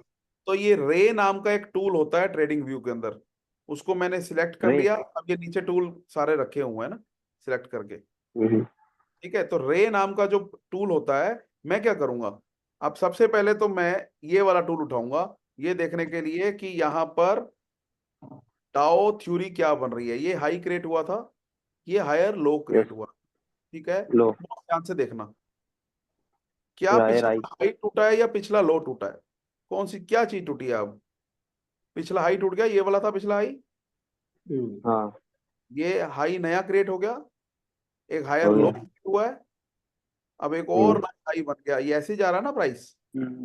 यस ये तो डाउ मैं थ्योरी डाउ थ्योरी ने बता दिया, ठीक है जी। बता अब मेरे को बनानी है एक सपोर्ट लाइन, वो कैसे बनेगी, अगर मेरे को यहां से बनाना स्टार्ट करना है, तो ये आखिरी लो को मैं पकड़ूंगा और इससे अगला लो जो जो भी दिखता है, ये अगला लो था ना, यहाँ जाके इसको छोड़ दूंगा, ठीक है। यानी एक से दो बार टच करे वो मिला लो आपको। हाँ, जब भी price higher high higher lows create करेगा, तो अगर मेरे को जोन क्रिएट करनी है या मेरे को लाइन क्रिएट करनी है, तो अगर मेरे को यहां से स्टार्ट करना है मान लो, तो मैं पहली यहां लगाऊंगा डॉट, अगली डॉट मेरे को कहां रखनी है, जहां पर next time higher low create हुआ, that is important, higher low, low create ठीक है। यहां पर जाके इसको ठीक टच है कर देना है, और ये एक सपोर्ट लाइन बन गई। ये काम क्या करेगी, अभी नहीं कर रही है काम, बट अगर ये फॉल किया तो ये यहाँ पर आके डेफिनेटली एक सपोर्ट लेता। आप देखेंगे 90% चांसेस होते हैं कि वो इस एरिया में, हो सकता है ये यहाँ से चला जाता वापिस। किसी भी चीज का आप ये नहीं बोल सकते कि ऐसा मैंने सपोर्ट लाइन बना ली अब तो होगा ही ऐसा नहीं होगा। लेकिन क्या चीजें होंगी वो फ्यूचर में हम देखेंगे। लेकिन ये लाइन हमने अगर ड्रॉ करके रख ली और प्राइस अगर यहाँ आता तो डेफिनेटली ये लाइन मेरे को बहुत हेल्प करती एक बाय का डिसीजन लेने के लिए। बिल्कुल सर। मुझे कोई बताएगा यहाँ पर ये क्या हुआ है, ये क्या है? हाँ क्या सर, सर? वो मॉर्निंग स्टार किया सर यहाँ। कहाँ पे जाके बना है? सर बिल्कुल ट्रेंड लाइन स्पॉट के ऊपर। लेकिन आप गलत हो, ये ट्रेंड लाइन बनी इसके बाद है। हाँ मुझे हाँ हाँ। सेकंड पॉइंट जो मिला वो यही मिला, इससे पहले कोई पॉइंट नहीं था। और नहीं था। तो ये कोइंसिडेंटली ये यहाँ पर आपको दिख रहा है, लेकिन ये जो लाइन है ये लाइन बाद में बनी है, सही इन है। दो पॉइंट को जोड़ने के बाद। Got it? अब ऐसा ही अगर एक्शन आपको यहाँ दिखेगा तो यहाँ आप डेफिनेटली बाय करोगे, क्योंकि आपके हाथ में दो चीजें आ गई। एक आपके पास सपोर्ट लाइन भी है, एक आपके पास ये जो कैंडलस्टिक के पैटर्न हमने पढ़े थे वो भी आ जाएंगे। सही है। तो यहां पर आप बहुत कॉन्फिडेंटली एक बाय का डिसीजन ले सकते हो और 90% चांस है आपके विन करने के। ठीक है जी। सही। अगर मेरे को यही जोन जी। इससे आगे बढ़ानी है, मान लो मैं इसको सभी को एक बता देता हूं। अब मेरे को मान लो इस एरिया में बनानी है यहां से, तो मैं क्या करूंगा, दोबारा से ये टूल उठाऊंगा। फर्स्ट मेरा लो ये है, सेकंड लो यही है ना, ये वाला। यस। मैं यहां लगाऊंगा, इसको छोड़ दूंगा। ये क्यों नहीं टच कर रहा पता है? क्योंकि प्राइस बहुत ज्यादा अग्रेसिवली आगे बढ़ रहा है, वो सपोर्ट तक आ ही नहीं रहा। तो मैं क्या चले करूंगा, इधर। एक और ड्रॉ करूंगा। मान लो ये लास्ट लो था, अगला लो मेरे को ये मिला। हाँ, यहाँ बहुत अच्छी लाइन बन रही है। कारण क्या है देखो, जरूरी नहीं है एग्जैक्टनेस, थोड़ा सा आपको चेक करना है। यहाँ पर आया था जी, अप्रोक्सीमेटली। ये इसने लो क्रिएट किया था इस जोन के अंदर, इसको तो टच मैंने कर ही लिया, बट ये आगे जाते हुए इसने फिर आसपास में फिर से सपोर्ट ली। अब सपोर्ट की निशानी देखो क्या छोड़ रहा है, ये देख लो बना रहा है ये hammer kind of. Yes sir. उस वक्त अगर आप छोटे टाइम फ्रेम में देखेंगे ना तो प्रॉपर दिखाएगा कि यहाँ पर एक प्राइस एक्शन आया, वहां से इसने फिर से एक मारूबुजू क्रिएट कर दी। दो एक्शन आए हैं देखो, एक first action is a hammer, second action जिसको हम फॉलो अप बोलते हैं that is a marubozu. Marubozu. अगर मैं इस मारूबुजू या इस एक्शन को अगर मैं लॉन्ग करता हूं, इस पोजीशन को इस जगह से अगर मैं इसको लॉन्ग करता हूं तो ये हैमर बन चुका था, उसके बाद ये मारूबुजू बन चुकी थी, फॉलो अप आ चुका था, मैंने ये लिया और मैं मारूबुजू का भी बॉटम ले सकता हूं, क्योंकि मारूबुजू अपने आप में बहुत बड़ी कैंडल है। अगर मारूबुजू ब्रेक होती है तो मैं लॉस ले लूंगा, सपोर्ट भी ब्रेक हो जाएगी ना, उससे सपोर्ट लाइन भी ब्रेक हो जाएगी। तो मैं अगर 1:2 की बात करूं तो मेरे पास आता है 1:2 ये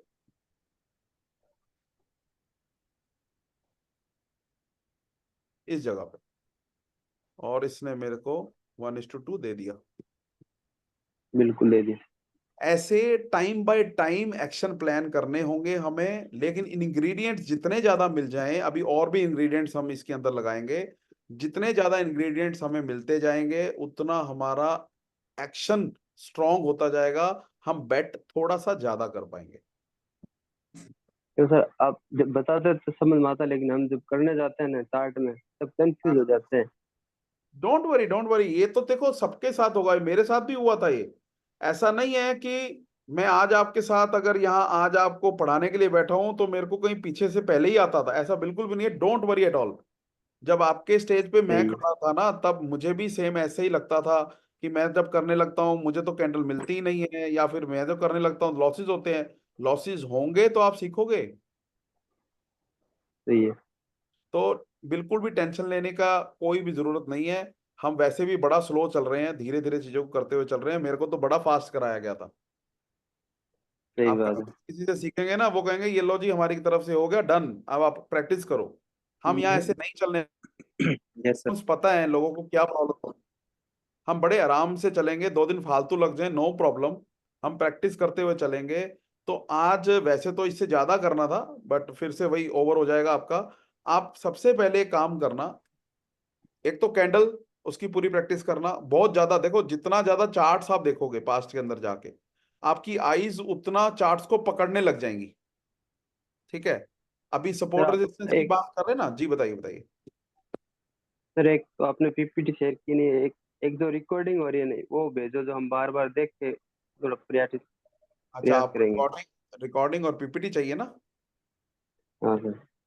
अच्छा अच्छा, नो प्रॉब्लम, कोई बात नहीं।